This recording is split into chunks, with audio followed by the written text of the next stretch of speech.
प्रांजल खेवलकरांवरील खोट्या कारवाईच्या विरोधात उच्च न्यायालयामध्ये जाणार। पोलिसांनी केलेली कारवाई बनावट आहे आणि प्रांजल खेवलकरांना अडकवण्याचा पोलिसांचा प्रयत्न आहे। हे सगळं प्रकरण प्रांजल खेवलकर यांच्यावर ट्रॅप लावून केलेले आहे असा आरोप खेवलकर यांचे वकील विजयसिंह ठोंबरे पाटील यांनी म्हटलेला आहे। प्रांजल खेवलकर यांच्या वकिलांनी खळबळजनक दावा केलेला आहे। ज्या महिलेचा पर्समध्ये हे कोकेन सापडले ती महिला पोलिसांनीच पाठवली असा खळबळजनक दावा प्रांजल खेवलकर यांचे वकील विजयसिंह ठोंबरे पाटील यांनी केलेला आहे।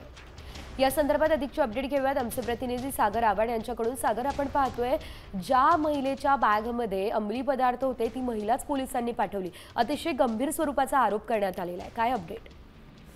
नक्की खेवलकरांचे वकील आहेत विजयसिंह ठोंबरे पाटील यांनी दावा केलेला आहे की खेवलकर यांना अडकवण्यासाठी पोलिसांनी ती महिला पाठवलेली आहे आणि तिच्या पर्समध्ये ड्रग्ज असेल, गांजा असेल हे पोलिसांनी ठेवलेलं आहे आणि या सर्व प्रकरणासंदर्भात सुप्रीम कोर्टामध्ये जाणार असल्याची त्यांनी सांगितलेलं आहे।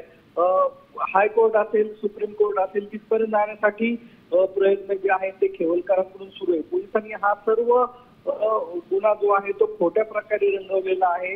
पोलिसांनीच हे सर्व व्हिडिओ दिलेले आहेत आणि पोलिसांनी ते व्हिडिओ काढल्याचा खळबळजनक दावा जो आहे तो ठोंबरे पाटील यांनी केलेला आहे। त्यामुळे ही केस पूर्ण खोटी आहे आणि या संदर्भात उच्च न्यायालयामध्ये जाण्याची तयारी खेवलकर यांनी दर्शवलेली ठोंबरे यांनी सांगितली। निश्चितच धन्यवाद सागर दिलेल्या सर्व सविस्तर अपडेटसाठी।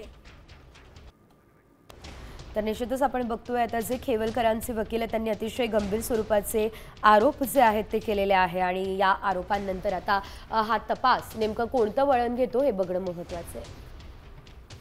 आता isakal.com आहे देशातील नंबर 1 ची मराठी न्यूज वेबसाईट।